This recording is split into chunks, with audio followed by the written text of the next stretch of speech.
So Ben was wrong. It was like 268 podcasts, and he really needed a pedicure. I was really impressed with you guys yesterday.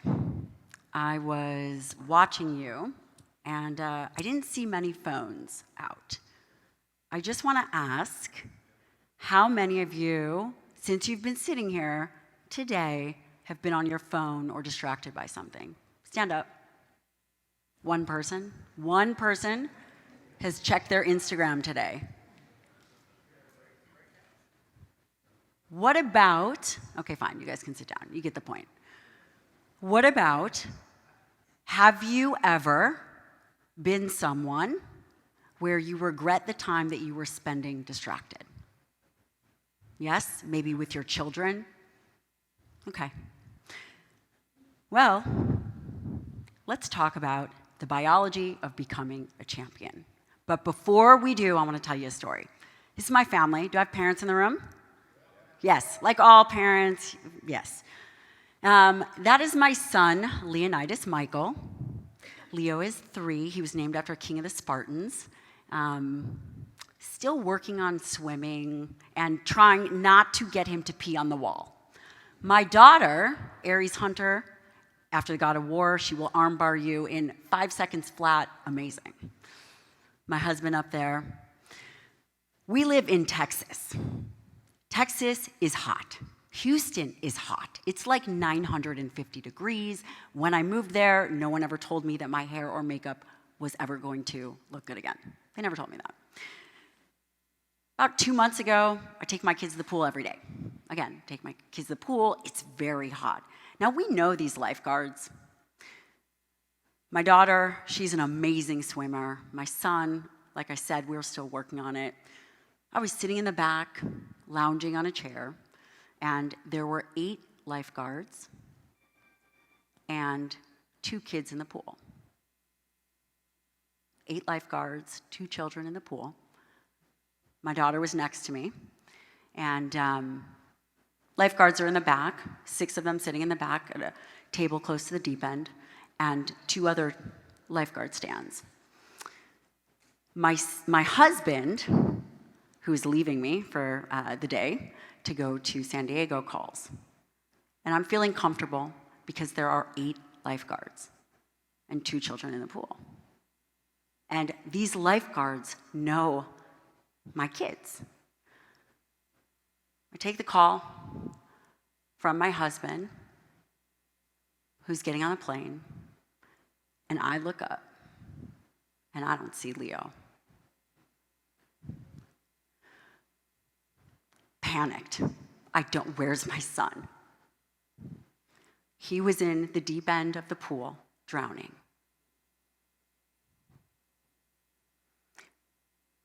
Parents in the room, this is your greatest nightmare.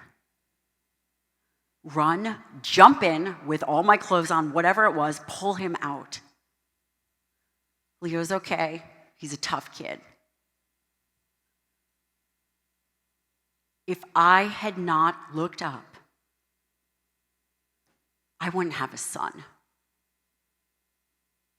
What do you think those 8 lifeguards were doing? They were all on their phone. They were all distracted. What was so important in that moment that they were unable or unwilling to discern what mattered most? It only takes a second. And in life, it doesn't always have to be these big decisions. But there are little moments that can change your world, but they definitely cannot change or impact you if you are distracted.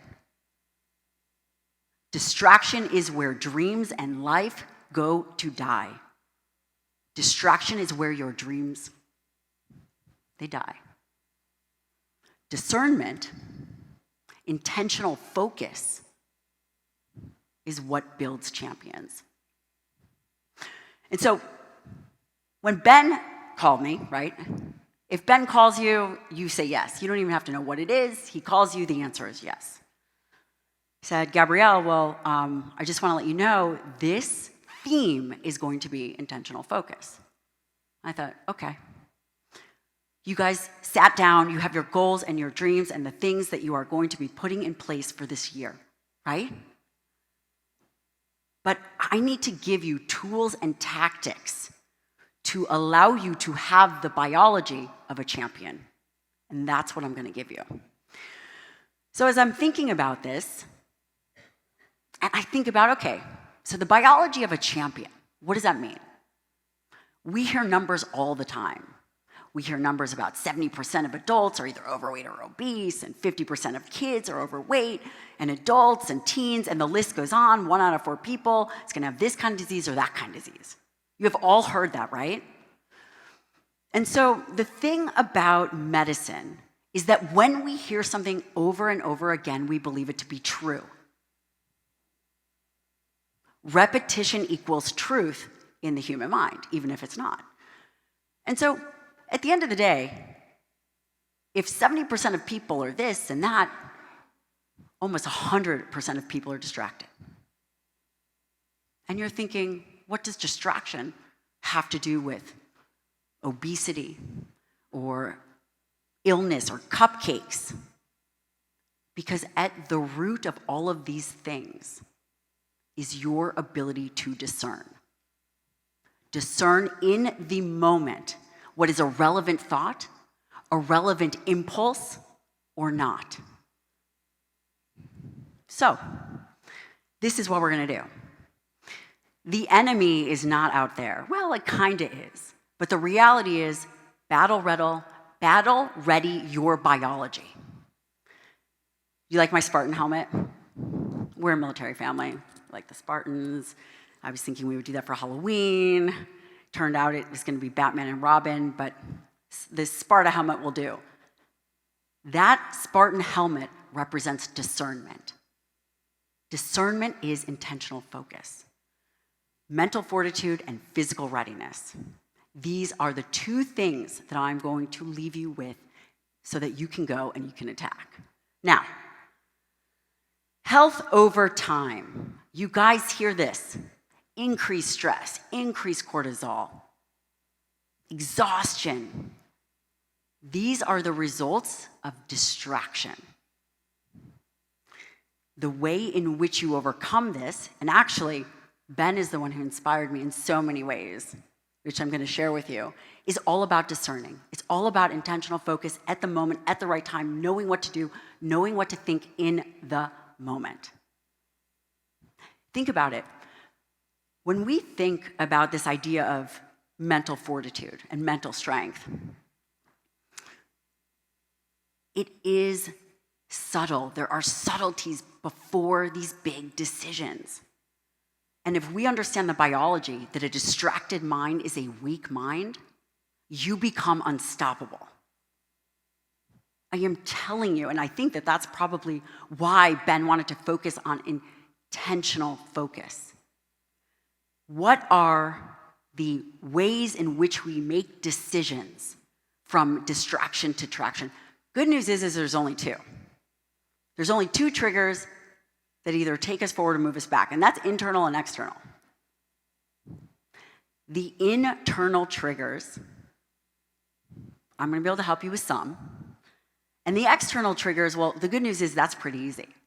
Now, your phones. Who in here thinks you are grabbing your phone for something that is going to make you feel good? That's what they've sold you, right? Like, I am going to look at Instagram because that's going to make me feel good, and you get this story about dopamine. Does that have that impact on you? Doesn't, does it? Do you feel good when you use Instagram?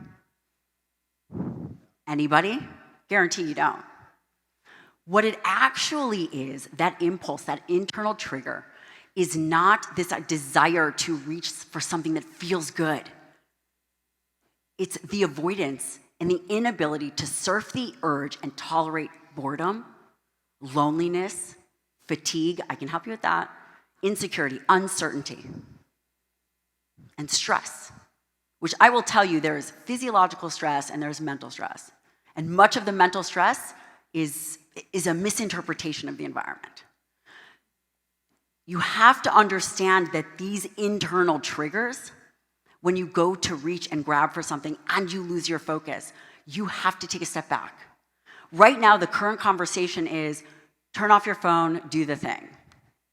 Has that gotten anyone anywhere? Tell me the truth. I planted this guy here. I need one person to answer. No. Thank you. 2.5. Okay, so let's say you're on Instagram and you're tired and you're scrolling through and they got you, man. You purchased that outfit that you're still waiting for 8 weeks for. You know, no one's ever done that on Instagram. Those are your internal triggers. These things will distract you from doing the things that are most important. And the brain and biology is hardwired for these things. And then the external triggers. So my mom calls me every single time during a big podcast or a big show. I'm like, Mom, don't call. I'm going on Dr. Drew's show. Don't call during this time. Oh, hey, honey, what are you up to? I'm like, nothing. Gotta go.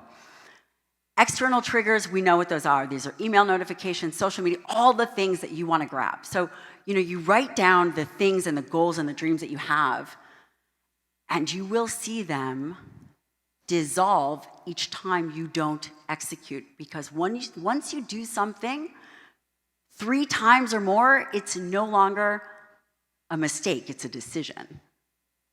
And these external triggers are everywhere. So what is the way in which we can, quote, hack our biology to focus? Health doesn't happen by accident. Health, success in a business, in a relationship, it actually requires a noble effort.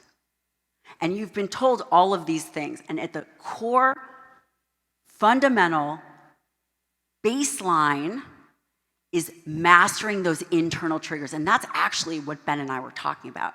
So when Ben, get some water, walking over here, glass not too far, especially because I'm wearing heels. When Ben was struggling to show up the way that we knew he could, it was because these internal triggers were unknown to you. There was something there. There was a thought, there was a feeling before the action or lack of action. If you do not master your internal trigger, these triggers will run you. And I promise you, they are not the obvious. When you go to grab your phone or purchase something on Instagram or move and go to Netflix because you need to relax, it's not. It is an internal trigger. It is an inability to tolerate boredom, loneliness, uncertainty, stress. So what are you going to do about it? So this is some tactical applications of what you are going to do with those goals that are right in front of you.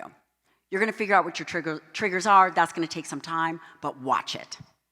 It will be repeated each time, each day. And again, you keep repeating something more than 3 times, that's a decision. Your stack habits. I saw everyone out there working out this morning. I did. I was like, I see you. It's okay. I'm going to work out after this. You stack habits early. You know what habits are good for you. They become unconscious. You stack it. Then you build these moments, these micro decisions, and all other decisions become easy. Intentional focus becomes easy. Now, this is a big one. Making time for traction. So what I'm giving you here is those goals in front of you. Everybody is going to say, here's how you execute. But many of you sitting here are thinking, I don't know why I just can't do it. I don't know why I just haven't been able to do the thing. Is that true? I mean, you guys have that experience, right? You set goals, you do the thing, but why? Because you have to master your biology. These are tactics to master your biology. You have to make time to think. Uninterrupted, it is going to take you longer to think and to process and to become creative. But if you give yourself the space, and the way that we typically do this is what I talk to a lot of my patients about, is they block the time. 45 minutes, go. Intentional focus, go. And then the timer goes off and it's great. And you don't have, and by the way, friends, you don't have to use your Apple Watch and you don't have to use a timer on your phone. Get those big-ass clock timers, which I have, and then you just watch, and then like the thing goes off. You have to create an environment to win. Boundaries for external triggers. This is a big thing people want, right? Now we're in this like text weirdness of a world. You have to create those boundaries. Maybe it's get a different phone, whatever it is, you create the boundaries.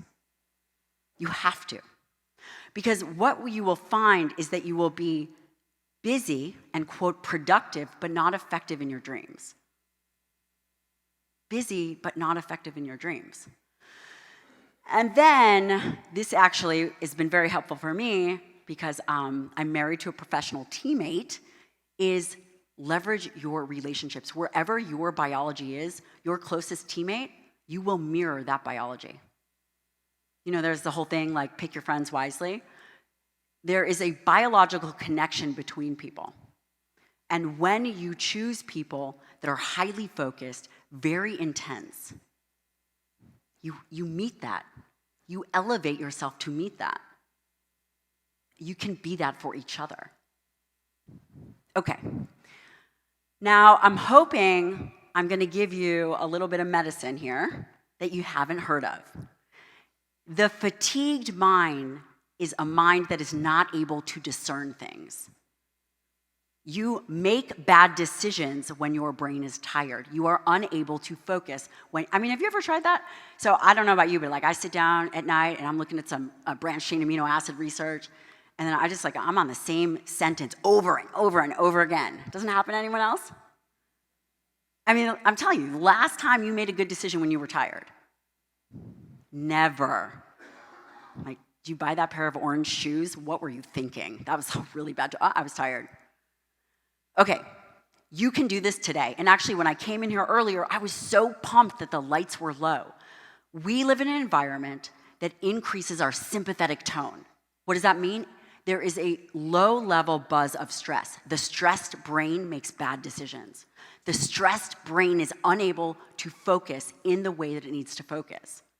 Did you guys know that? No one knew that. You guys knew that. Come on. When we are fatigued, we make bad decisions. You can actually hack the environment to make it better for you to lower that sympathetic stress, that sympathetic tone. Consistent sleep-wake cycles. Bunch of entrepreneurs in this room, a rookie mistake is to push all night. A rookie mistake is to not be disciplined in your sleep-wake cycles. The science is coming out on this. 30-minute window, you wake up, you go to sleep the same time. Outside light, that's really annoying because it's 950 degrees in Houston. Outside light, get outside light. You want to feel energized? Yes, we can talk about muscle, and we are, and you guys know how to eat well. And if you don't, I'm going to be making sure that I micromanage your food at dinner, but you know there are things that you know. But you can build an environment to decrease fatigue so that you can have better intentional focus. Outside light as much as you can, and this is a big one that's really helped me. And this is balancing my light sources. Blue light, you've all seen blue light blocking gases, that's great. Adding red light to your day is extraordinarily helpful to limit that sympathetic tone. Doesn't have to be fancy, it could be a little table lamp. I'll show you the one that I use, incredible. Incredible. The thing that you don't want to fight against is the things that you have control over. Okay. Now, I want to tell you this story. So I wrote this book. It took me 2 years to write this book. Yes, I was pregnant. I was pregnant twice, 2 pregnancies. I had hyperemesis gravidum. I don't know if you guys know what that is, but I was throwing up like 20 times a day. It was terrible. And it might not have been my fault. Well, I guess it was my fault that I was pregnant, but it was still, yeah, that'd be weird. But it was still my responsibility to get that book done. The situation that I found myself in where I had a 1-year-old, I was pregnant, my husband was in his second career in medical school, okay? We didn't have any family, and I was so excited that I got this book deal. And then I got the thing, and then I actually had to get the thing done. And it was so hard. And I'm sure you guys have all had the experience where you were so pumped to get the deal or so pumped to do whatever it is that you do in your business, and then you actually have to execute on it. And I couldn't figure out, right? And I pulled this quote that it is not in the reward that we find meaning, but in the pursuit of the reward. And I had to figure out why I could do some days I could get it done, and then I was exhausted. And yeah, I was pregnant, but again, it's still my responsibility. I made a commitment. There are tasks that you must get done regardless how you're feeling, hence standards over feelings. So I had to think to myself, okay, I am not going to meet any of these book deadlines. And I could be that person that says and give a whole bunch of excuses, but that wasn't going to be me. My husband, who was in the SEAL teams for 10 years, I'm like, okay, well, he's going to know what to do. You know what he said to me? Because, so I put this chart on here, and here's why. And by the way, Ben, I'm trying to get better at not using slides. Are you noticing? I am barely using any slides. This is 50% of the slides that I would normally use. So when I was thinking about this is a dopamine curve, because you all have to understand how to leverage your own dopamine, right? Drive, motivation, you've heard about all that stuff. Again, I'm offering you the biology of a champion. What I'm telling you is what is the science behind all the other stuff that you are learning here so that you can leverage the science. So at this peak, I would be like, okay, I got this chapter done. This is amazing. And then 3 days would go by and I wouldn't work on my book. And I'm like, I'm never going to meet this deadline. So when you are at the peak of whatever you have accomplished, you bought the new car, or let's say it's a little thing, you got the new client, you might find yourself a little depressed or not as motivated the next day in these micro moments. So this is something to be aware of because I'm going to give you daily tools to fix this because I had to fix it for myself. Okay, so back to my husband, my third child. So I said, honey, he's like a really big, large dude, very humble, could kill you with a toothpick. I said, honey, so how am I going to get this book done? I've signed this contract. They've given me payment. I have to meet this deadline, this deadline, this deadline. Our daughter, Aries, still isn't sleeping, and I'm pregnant. Like, can you rub my feet? You know what he said to me? Honey, if you really cared about it, you would wake up earlier. 4 a.m. You want to know what happened to him?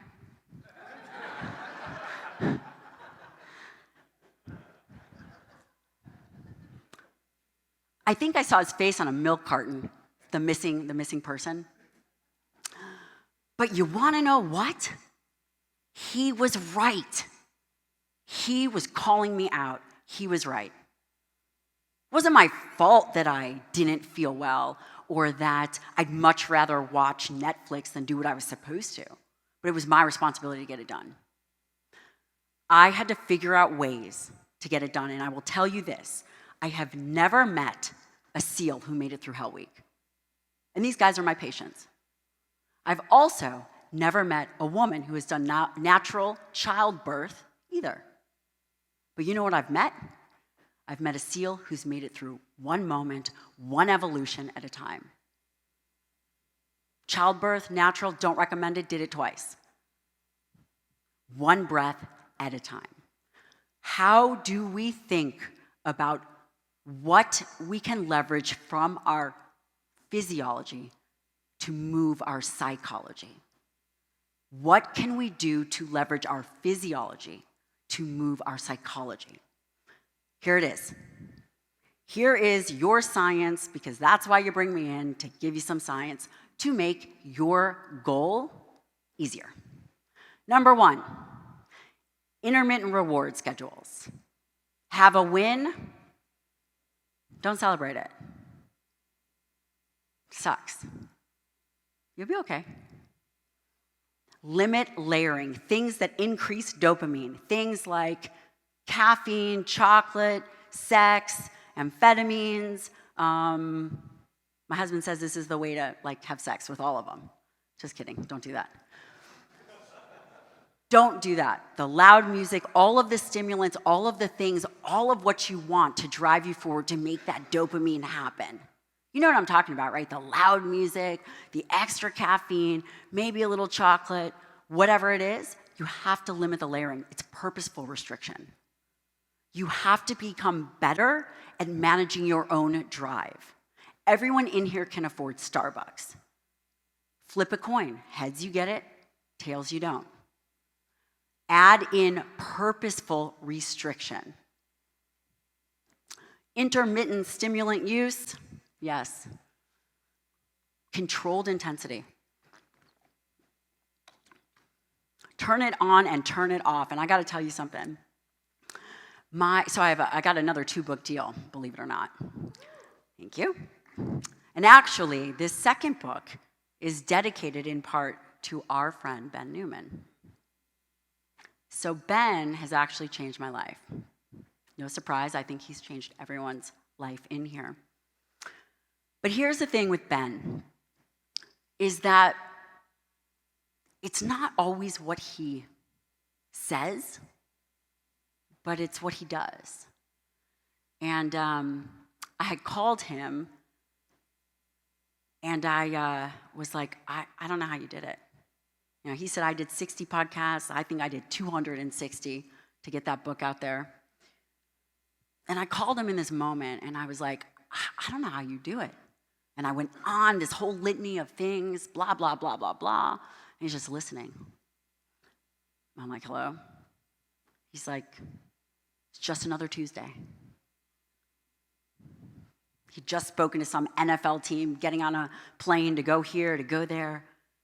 He was so neutral. It was just another Tuesday. And it was in that moment that I knew he's got it. He is onto something. And it was just one sentence that changed everything for me. So I'm here, I'm telling you all these things, and what I'm really hoping is I'm going to say one statement that's going to change the way you look at something forever. And so every time I am thinking about all of these other things, I think about what you said, my friend. It's just another Tuesday. So, when you can control your intensity and your focus, you do not go through these daily ebbs and flows, and you become and have the biology of a champion. It doesn't have to be major things. It's every day, the little things. Do not go too high. You will not go so low. And then it becomes ingrained in your physiology. You, my friend, are now in control. Not external triggers, not internal distractions, but an ability to discern what is most important in the moment. So as you sit and you think about how and what and these goals that you have that are all in front of you, and I know this group is a special group, and you've all laid out your goals and thought about your dreams and have your vision, I want to know how many of you are going to actually move the needle forward to the way and the level that you believe to be your highest. Everyone in here is successful. Nah, okay. But the question becomes, how do you become uncommon among the uncommon? How do you hold yourself to a higher standard than you even thought? And the only way to do it is not up here, actually. You have to manage your physiology. You manage your physiology, and you dominate and dictate your own psychology. Which moves me on to stress. Everybody's favorite subject, and the way to solve for stress is rub my feet and have a bubble bath.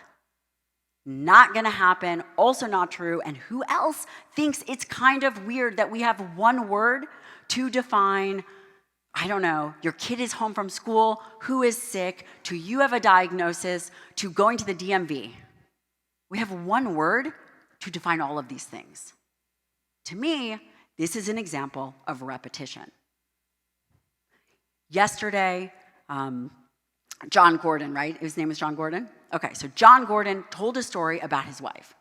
She turned into an Olympic pickleballer overnight.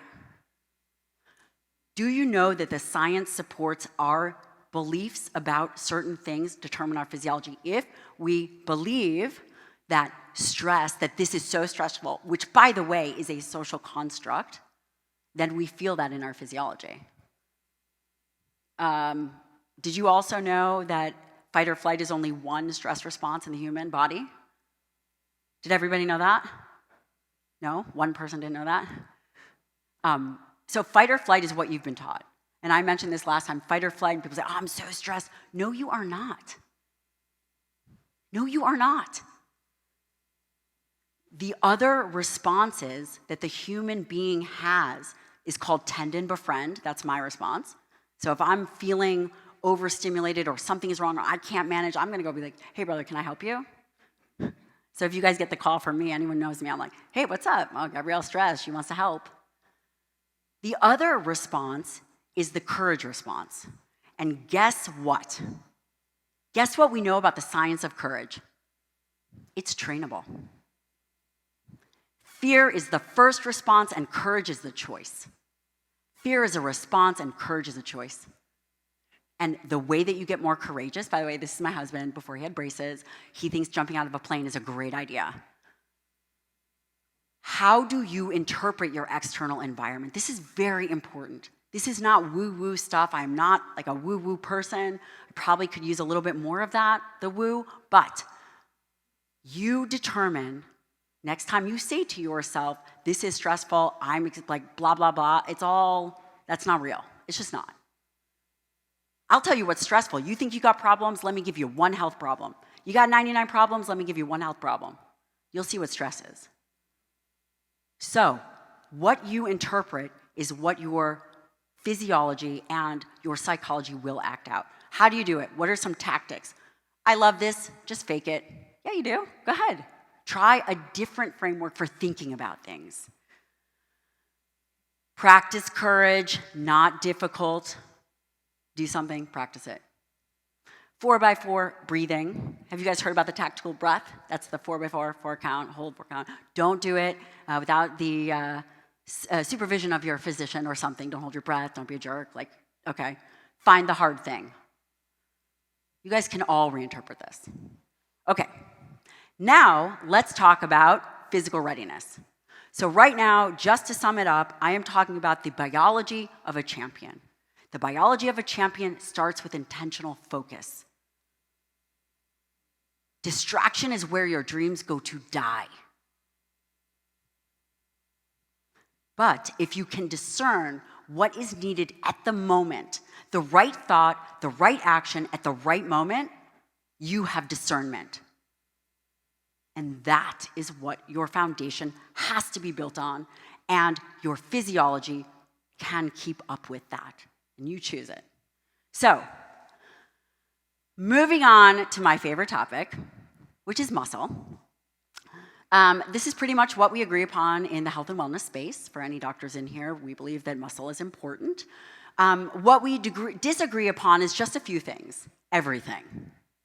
But I hear this, and I just wanted to put this, and this is a really fit group. Like, you guys are my people, and I think that you could probably all do more. Don't punch me in the face, just like when I wanted to say to my husband, like, get up earlier at 4. You're probably thinking, I'm already doing a lot. Oh my gosh, Ben, does that mean you're gonna do like an extra push-up? You like add in an extra push-up? So we can all become better, right? The best are always striving to become better. It's never enough. Coral, you look at Coral, she's an incredible female entrepreneur from Mexico. I mean, it's never gonna be good enough, strong enough. She's always gonna get better. So when I hear it's just so hard, let's break that down for 1 second, okay? Because I just wanna get us all on the same page. Things that are hard. Childbirth sucks. That's hard. Training for war, also hard. Doing an ultra marathon, probably pretty hard. Anything with Jocko or Goggins, working out with them in any capacity, I'm sure is hard. 100 milligrams of Viagra, also pretty hard. What is not hard? What is not hard? Moving your body, training your body, having intentional focus. None of that is hard, friends. It is not hard to make the right choice. how to eat right. You guys know, I'm not worried about you. But I just don't want to hear that it's too hard to be in the best shape of your life. I mean, like look at Ben. And by the way, it's not all about the biceps and the pecs and the washboard abs. I mean, we all want what Ben is we all want to be on his diet plan. But what it's really about is your body is the vehicle to move all these dreams forward and your legacy forward. So, as we think about what you can do from a physical perspective, number one, you have to understand it's not about fat. Like Cry Me a River, we're not talking about that anymore. We don't have a fat problem in this country. What we do have is a problem with distraction and a problem with muscle. I've simplified. I've solved all the world's problems now, just now. But seriously, I don't want to convince you, and I know that I don't have to, that the strong survive. The strong, the capable, what it means to have physical prowess. Not only that, if you want to live long, then you got to be strong. The strongest third of the population will outlive any competitor. Which brings me to this concept that muscle is the organ of longevity. You will never be upset. You will never regret being strong, ever. And being strong will never be a weakness, ever. So, we know that muscle is important. I don't have to tell you guys, this guy, are you really on your phone? This guy, he's on his phone. I'm just kidding. Okay. Muscle is the organ of longevity. How are we going to stimulate muscle? So everybody know this, right? Training and diet. And listen, there's a lot of information out there, but if you want to excel and be able to do all the things that you want to do, you are not going to be able to get away from having strong muscle. And the way in which you're going to do this is you're going to dial your diet in, and I'm giving you information so that you don't have to be confused anymore. So let's just take it off the table, no more confusion. As we age, we all need more protein. That's just the way that it goes. There's nothing we can do about it. We're going to make that happen. If you want to age well, have longevity and strength, and by the way, support dopamine, support brain function, then you have to manage your nutrition. And I'm sure that I could call Ben and I could say, Ben, what did you eat at lunch on a Wednesday at noon? And I bet he'd be able to tell me. I hope he'd be able to tell me. I know your doctor. So why does this matter? This matters because this is one of the most important aspects after training. You have to be able to support your nutrition. Again, I'll be here so you can ask me any questions you want. I'm here today, tomorrow. But the elephant in the room is there's a ton of distraction, and it's very difficult to discern what is true and not true.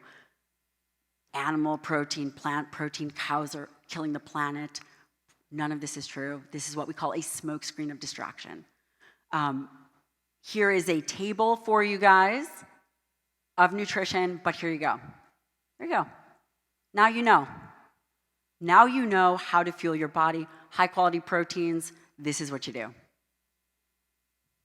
Now, I want to give you the game plan. And yes, one must understand there is mental fortitude and physical readiness. You cannot have physical readiness without having your nutrition dialed in. So friends, I know this is a little bit of numbers, and I think you guys are doing the numbers tomorrow. 30 to 55 grams of protein, first and last meal. That's all you need to know except for Corral. Don't listen to that. Anyone doing any kind of bodybuilding figure, forget it. This is all you need to know.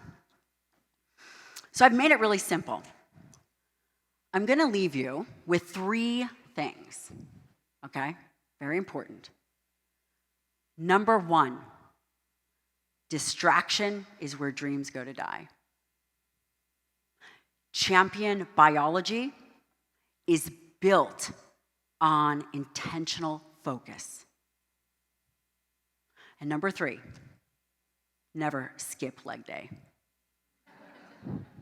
Thank you.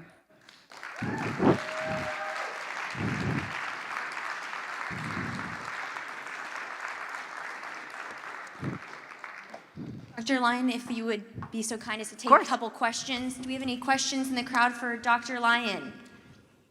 You guys, I'm sure you have hormone questions. There's any kind of questions. Right over here. Hi, my name's Allie. Allie. I have a question on cortisol. What's your opinion on carbohydrates, and how do you use those to regulate cortisol? Because I think we've been taught that carbs are bad, and as a female, I actually know that I handle them better, but how would you suggest building that in conjunction with the protein intake? So actually, I had that in, but I took it out because I was trying to be on time and limit my slides. But and so the question is, how do we tolerate carbohydrates if you are a female, if you have elevated levels of cortisol? I would say that you earn your carbs. So the standard, you look very fit, so a standard recommendation would be 130 grams. Anything above that you earn through training. The more muscle mass you have, the more glycogen you'll be able to store. So again, I do better on carbohydrates myself. Do not be indoctrinated by what is being said. So for example, cortisol is one biomarker. There are hundreds of different biomarkers, and the way that it works within the span of your full biology is really important. If you know you handle carbohydrates, then you have that. If anyone in here is metabolically unhealthy or has more body fat, you are someone who I would restrict carbohydrates with, and I would start with 130 grams and titrate down. And we see that in the blood work. We see when someone is able to tolerate their carbohydrates. But I'll be around to answer any more in detail for you. Dr. Lyon back here. Yes. Hi, I'm just curious. I know there's tons of different fads and diets everywhere, but what is your recommendation or your thoughts on the carnivore diet? The carnivore diet, to define this, and I think that there's various definitions. So I think figuring out our definition first, this would be an animal-based diet, a fully animal-based diet. I think there is a real potential to leverage the carnivore diet, especially for individuals that are suffering from inflammation or have autoimmune disease, or we use it when we see a lot of high load of parasitic infections. But I think it can absolutely be used safely over time. Certainly, it's a good question. But the other thing is, if we were to be discerning, we have to think about how is it being defined. If I ask you what is a carnivore diet and you what is a carnivore diet, I think that we need real structure so we can all have a conversation. Like, is it 90% protein? Is it 10% fat? Or is it 50% fat and 50% protein? Any more questions? Dr. Lyon, let's give it up for Dr. Lyon one more time. Two-time boot camp speaker. Each time she drops knowledge. Thank you, Dr. Lyon.